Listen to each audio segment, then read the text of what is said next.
Picture this. It is 3:47 in the morning. The air over eastern Poland is cold enough to crack bone. A convoy of heavy-load transporters moves without headlights along a road that does not appear on any civilian map. The drivers do not speak. The cargo beneath the reinforced tarpaulins does not rattle, does not shift, does not make a single sound, because it has been secured by engineers who understand that what they are carrying cannot afford to arrive damaged. In a command post 40 kilometers away, a Polish general stands over a digital map table, his face lit blue by the glow of satellite feeds. His phone has not stopped vibrating for 6 hours. The calls are coming from Warsaw, from Brussels, from a very specific floor of a very specific building in Washington, D.C. that most people will never read about in any newspaper. He picks up the phone one final time, listens for 11 seconds, and then sets it face down on the table. He looks at his aide and says 2 words. The aide nods. And somewhere in the darkness outside, the convoy accelerates. What you are about to hear is not speculation. It is not the breathless rumor-mongering of social media accounts chasing engagement. What Amanda is going to walk you through today is a documented, multi-layered strategic shift, one that has been building beneath the surface of the Ukraine conflict for over 14 months. And it has just broken through the ground with a force that has genuinely rattled the calculations of military planners from Moscow to Beijing. Poland has just made a move, and the word move does not begin to capture the magnitude of what has actually happened. For 3 years, the dominant framework governing Western support for Ukraine was built on a single unspoken rule. You could arm Ukraine, you could train Ukraine, you could fund Ukraine, but you could not become Ukraine's war machine. There was always a membrane, thin, often hypocritical, but structurally essential, between NATO and the active prosecution of this conflict. That membrane kept escalation theoretically manageable. It gave Moscow a psychological off-ramp. It allowed Western capitals to sleep at night while simultaneously shipping artillery shells by the hundreds of thousands. That was the old world. That framework, that delicate and deliberately ambiguous architecture of support without involvement, is now dead. Poland just killed it. And the remarkable thing is that Warsaw did not do it with a speech. It did not do it with a treaty. It did it with logistics, with infrastructure, with the kind of quiet, technically sophisticated, strategically irreversible action that only becomes visible once it is already too late to stop. Let us be precise about what has happened, because precision is what separates genuine analysis from noise. According to reporting cross-referenced across Reuters, Politico Europe, and direct statements from Poland's Minister of National Defense, Władysław Kosiniak-Kamysz, Poland has not merely agreed to host additional NATO assets or increase ammunition transit capacity. Actions that, while significant, fall within the established pattern of alliance support. What Poland has done is fundamentally different in kind, not just in degree. Warsaw has greenlit the operational integration of Polish military logistics infrastructure directly into Ukraine's active resupply chain at a tier that bypasses the previous political and legal firewalls entirely. We are talking about a framework that, according to analysts at the Center for Strategic and International Studies, CSIS, in Washington, represents the closest any NATO member state has come to what international legal scholars would classify as a co-belligerent posture without formally crossing that threshold. That distinction matters enormously. And in a moment, Amanda will explain exactly why it is also the most dangerous tightrope any European government has walked since 1939. But first, understand the sheer physical scale of what Poland has committed to. The Polish military, as of this year, operates the largest land army in Europe west of Russia. That is not an opinion. That is a fact confirmed by International Institute for Strategic Studies, IISS, data published in their 2024 Military Balance Report. Poland has 216,000 active duty personnel. It is currently in the process of expanding to 300,000, a number that would make it the dominant conventional ground force on the European continent, full stop. Poland has signed contracts for 96 F-35A Lightning II multi-role fighters, 48 Fa-50 light combat aircraft from South Korea, 250 M1A2 SEPV-3 Abrams main battle tanks, the most advanced variant in the American inventory, 500 K2 Black Panther tanks from South Korea, and 48 AH-64E Apache Guardian attack helicopters.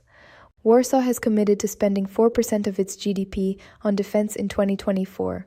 For context, the NATO target that most alliance members have historically struggled to meet is 2%. Poland is spending double that. Double.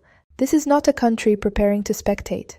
This is a country that has made a national-level decision, rooted in centuries of deeply traumatic historical memory, that it will never again be caught unprepared when the violence moves westward. And here is where the story pivots from budget numbers and procurement contracts into something far more operationally immediate. Because while the defense spending figures have been public for months, what has not been fully appreciated, not by the mainstream press, not even by most defense-focused commentators, is the specific role that Poland's new infrastructure investments are now playing in real-time Ukrainian military operations. We are not talking about a weapons depot near the border. We are talking about an integrated, hardened, redundant logistics network that functions, in practical terms, as the forward operating spine of Ukraine's war effort. But while the world watched the political headlines and the diplomatic press conferences, something far more consequential was happening underground, and in the air, and along rail lines that carry no passenger traffic, and inside hardened facilities that do not appear on Google Maps. Amanda is going to take you inside that network right now, because this is where the story stops being about politics and starts being about the cold, technical, absolutely merciless logic of modern warfare. And once you understand what Poland has actually built and what it is now actively doing with it, you will understand why military planners in Moscow are not sleeping well tonight. Let us talk about the hardware. Because in geopolitics, as in physics, the truth is always in the numbers. And the numbers surrounding Poland's current military logistical architecture are, frankly, staggering in their implication.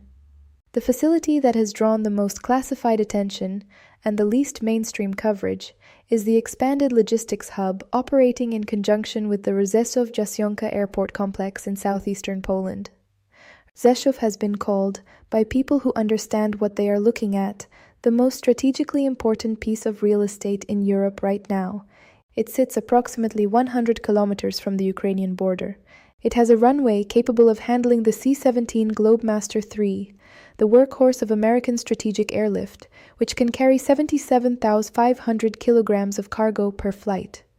Since February 2022, this facility has processed a volume of military equipment that, according to estimates from the Kiel Institute for the World Economy, which has maintained the most comprehensive public tracker of Ukraine aid, exceeds the GDP of several mid-sized nations.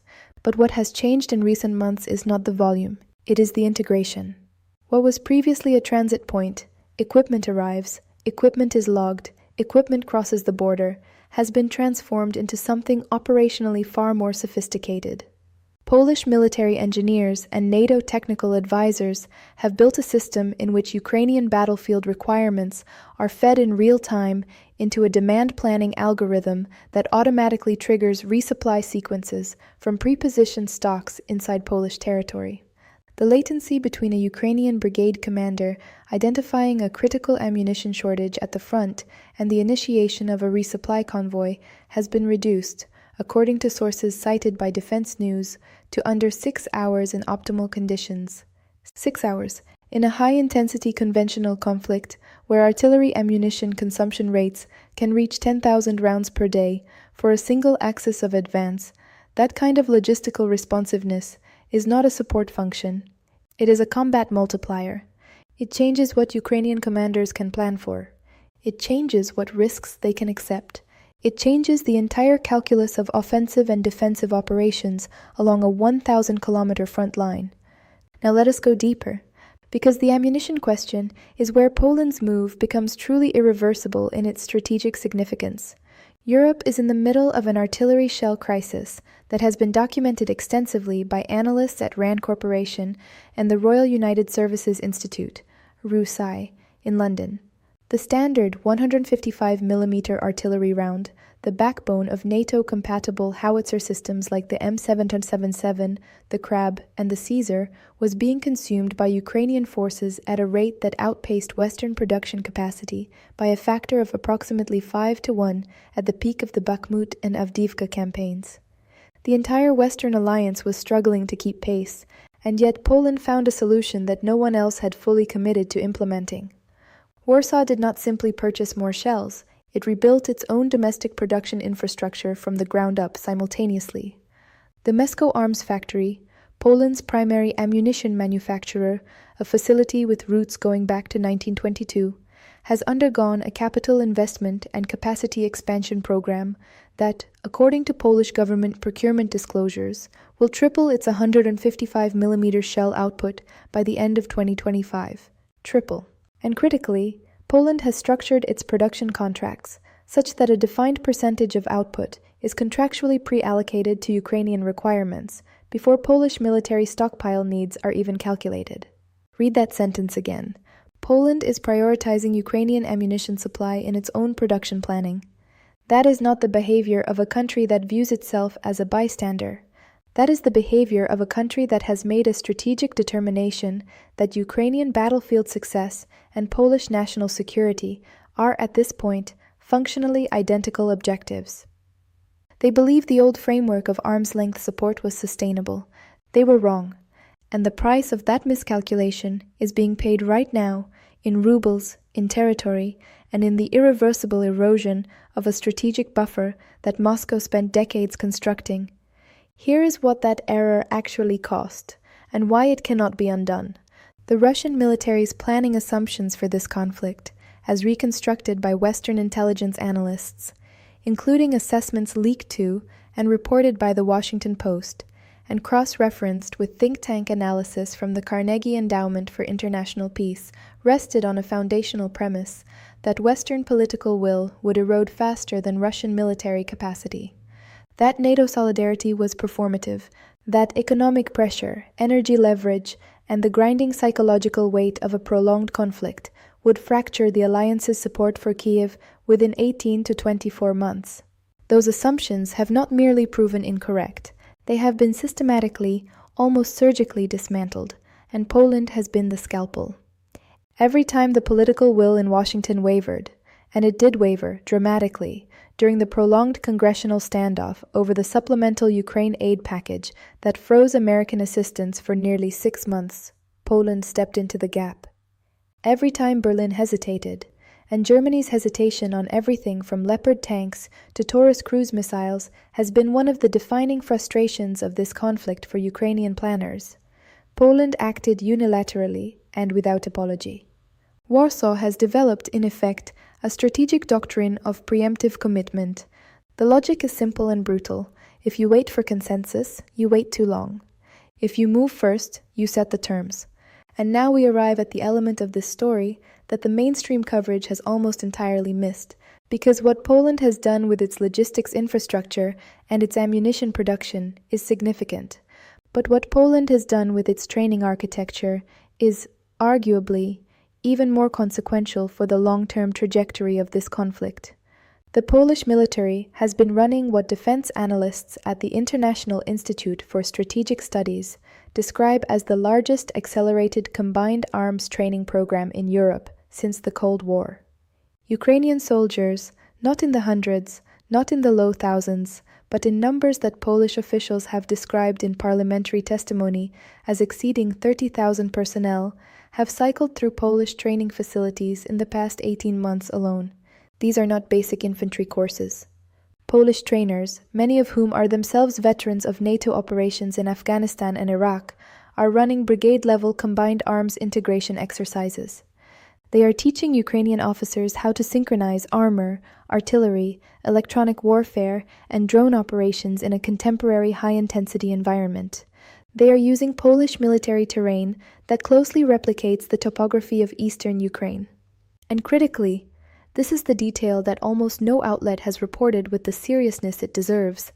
Poland has begun embedding what Warsaw officially describes as technical advisors in Ukrainian operational planning cells at the brigade and division level.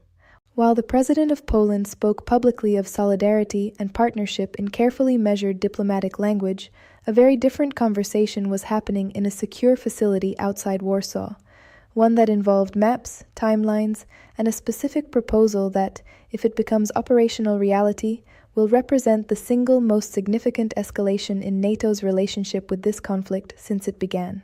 Amanda has the details, and they will reframe everything you thought you understood about where this is heading. The proposal, which has been reported in fragmented form by Politico Europe and corroborated by sourcing from the Financial Times Defense Desk, centers on what Polish strategic planners are internally calling a security guarantee bridge. The concept is architecturally elegant and politically explosive in equal measure. The idea is this: in the absence of formal NATO membership for Ukraine, which remains blocked primarily by American and German reluctance, Poland would offer Ukraine a bilateral security guarantee, backed by explicit military commitments, that would function as a de facto Article 5 analog for Ukrainian territory.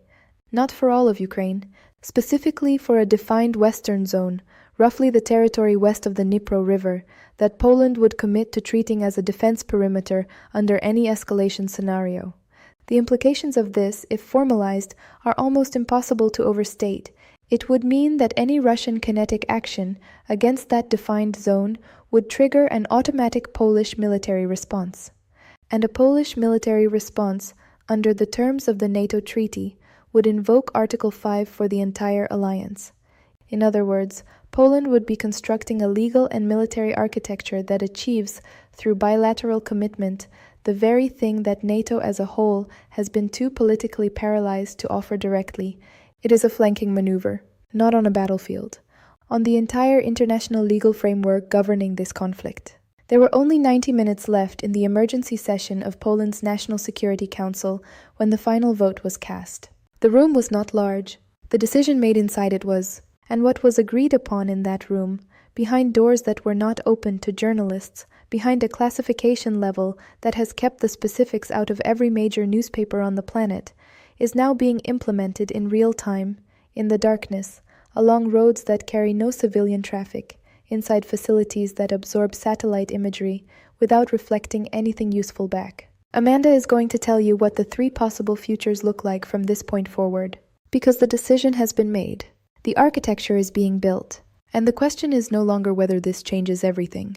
The question is how completely, how quickly, and at what cost to every party involved. Let us walk through the scenarios with the clarity that this moment demands. The first path is what analysts at the Brookings Institution and the European Council on Foreign Relations are cautiously labeling managed stabilization. In this scenario, Poland's moves, the logistics integration, the training program, the bilateral security guarantee framework, function precisely as Warsaw intends them to, as a credible deterrent that makes the cost of further Russian escalation prohibitively high without triggering direct confrontation. Under this scenario, Russia absorbs the strategic reality that NATO's eastern flank has hardened beyond any realistic penetration threshold and makes the calculation, grudgingly and without public acknowledgement, that a negotiated freeze along current lines of contact is preferable to a war that now carries a genuine risk of drawing Poland, and therefore NATO, into direct kinetic engagement. Ukraine retains sovereignty over the majority of its internationally recognized territory. The front stabilizes. A de facto armistice emerges, not through diplomatic triumph, but through exhaustion and the cold mathematics of military risk assessment. Poland emerges from this scenario as the undisputed strategic leader of Central and Eastern Europe, a position it has not occupied since the 17th century. And the architecture it has built becomes the permanent load-bearing structure of European security for the next generation. This is the best-case scenario. It is not the most likely one. The second path is what Rand Corporation analysts, in their most recent classified adjacent open-source gaming exercise, refer to as asymmetric escalation with containment. This is the scenario that keeps the generals awake. In this path, Russia, facing the prospect of a hardened Polish-Ukrainian operational partnership that fundamentally alters the military balance, responds not with conventional escalation, but with a carefully calibrated campaign of destabilization that operates just below the threshold of direct military confrontation. We are talking about accelerated hybrid warfare operations, cyber attacks against Polish critical infrastructure at a scale and sophistication exceeding anything seen to date, covert support for political movements inside Poland and other Central European states designed to fracture domestic consensus around the security commitment, targeted interference with the logistics networks that Poland has built, using a combination of sabotage operations, the kind that have already been attributed to Russian intelligence services in connection with incidents at European defense facilities over the past 18 months, and electronic warfare capabilities that Russian forces have demonstrated with considerable effectiveness in the Ukrainian theater. The GRU's Unit 29155, which Western intelligence agencies including MI6 and the BND have publicly linked to assassination attempts, poisonings, and infrastructure sabotage across Europe, would become the primary instrument of this response strategy. This scenario does not produce a dramatic escalation moment. It produces a slow, grinding, expensive, and deeply destabilizing erosion of the very framework Poland is trying to build. And it is precisely the kind of challenge that NATO's collective defense architecture is least well designed to counter, because it operates in the spaces between the tripwires rather than across them. But the real shock, the scenario that no one in the mainstream conversation is seriously gaming out, but that a small number of very senior military planners on both sides of the Atlantic are losing sleep over, is the third path. Total strategic realignment. This is not the nuclear escalation scenario that dominates the popular imagination.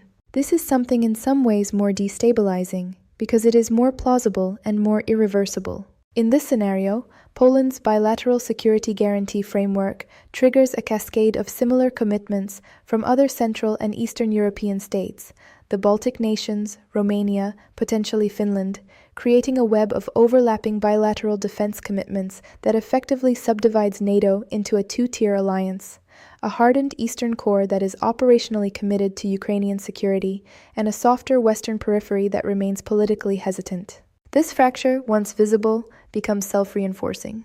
Germany and France, facing the reality that their strategic caution has been circumvented by Warsaw's unilateral action, are forced into a choice: either align with the Eastern core and accept the escalatory implications, or assert a competing strategic vision for Europe that places them in direct tension with their most militarily capable continental partners. The transatlantic relationship, already stressed by American domestic political volatility and the persistent pressure from voices in Washington who view European security as a cost rather than an investment, fractures along a new axis. Not the old axis of America versus Europe.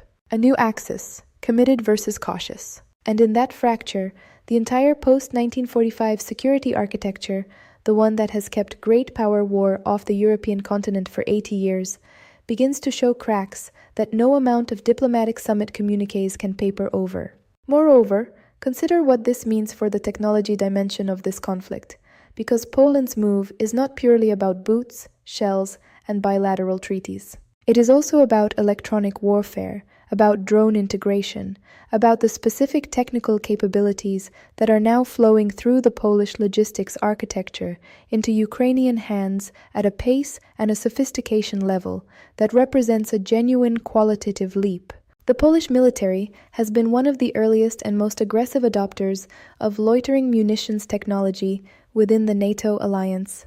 The Warmate loitering munition, developed by WB Electronics, a Polish defense firm, has been in Ukrainian service since early in the conflict and has accumulated a combat record that has made it one of the most studied systems in the inventories of every major military on Earth.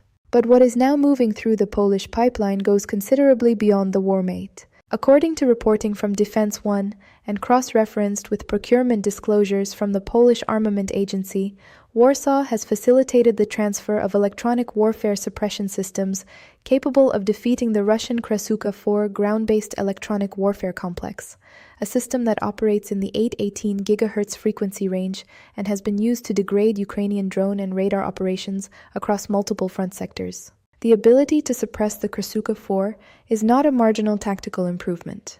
It is a capability that directly enables Ukrainian forces to operate manned and unmanned aerial systems in airspace that was previously effectively denied to them. That is not a support function. That is a fundamental alteration of the air-ground battle. And it is happening now because Poland made a decision that no one else was willing to make. While the media ignored this technical dimension and focused on the diplomatic theater, the summits, the statements, the carefully worded communiques, the actual war was being reshaped in a server room in southeastern Poland, in a logistics hub that hums 24 hours a day, in a training ground where Ukrainian brigade commanders are learning to fight in a way that would have been unrecognizable 12 months ago. The gap between what the cameras show and what is actually happening is, at this point in the conflict, wider than it has ever been. And Poland is operating almost entirely in that gap. Here is where Amanda brings this together. Because the three scenarios, the hardware, the logistics architecture, the training program, the bilateral security guarantee, they are all expressions of a single, profound strategic truth that Poland has internalized in a way that most Western nations have not yet been willing to fully confront. Geography is destiny. Poland shares a border with Ukraine. Poland shares a border with Belarus, which is now functionally a forward staging area for Russian military power. Poland shares a border with the Kaliningrad exclave, a heavily militarized Russian territory that sits like a loaded weapon pointed at the Baltic corridor, the land bridge connecting Poland and Lithuania that NATO planners refer to as the Suwalki Gap, and that CSIS has described as the most dangerous 65 miles in the world. Poland does not have the luxury of strategic ambiguity. Warsaw cannot afford to wait for consensus to form in Brussels or Washington. Every month of delay, every hedged commitment, every carefully worded refusal to cross an invisible escalatory line translates directly into a degradation of Polish national security. This is not paranoia. This is geography. This is history. This is the lived memory of a nation that has been partitioned, occupied, and erased from the map not once, but multiple times by the great powers that surround it, and that has emerged from each of those catastrophes with a harder, clearer, more uncompromising understanding of what survival actually requires. And so when you watch that convoy moving without headlights through the darkness of eastern Poland at 3:47 in the morning, understand what you are actually seeing. You are not seeing a supply run. You are seeing the physical manifestation of a national decision, made at the highest levels of a sovereign government, rooted in centuries of blood and fire and hard-won strategic clarity, that the time for half measures is finished. That the architecture of ambiguity that governed Western support for Ukraine has reached the end of its useful life. That someone, somewhere in this alliance, had to draw a line that was not theoretical, not diplomatic, not hedged with escape clauses and plausible deniability. Poland drew that line. Not with words, with logistics, with hardware, with engineers and trainers, and production contracts, and bilateral commitments that cannot be easily unwound. The old rules of this conflict have expired. The membrane between NATO and this war has been punctured, not by accident, not by miscalculation, but by deliberate, sovereign, historically informed strategic choice. And from this point forward, every calculation that Moscow has made about the costs and limits of its war in Ukraine must be recalculated from the ground up. Because the question is no longer whether the West is willing to support Ukraine. The question, the one that is now sitting on the desk of every senior planner in the Russian General Staff, is whether they are prepared for a war in which Poland is not a spectator, in which Poland is not a transit hub, in which Poland is functionally, operationally, and with increasing legal formality, a participant. The skies over Eastern Europe no longer belong to the old world, and the convoy moving through the darkness tonight is carrying the proof.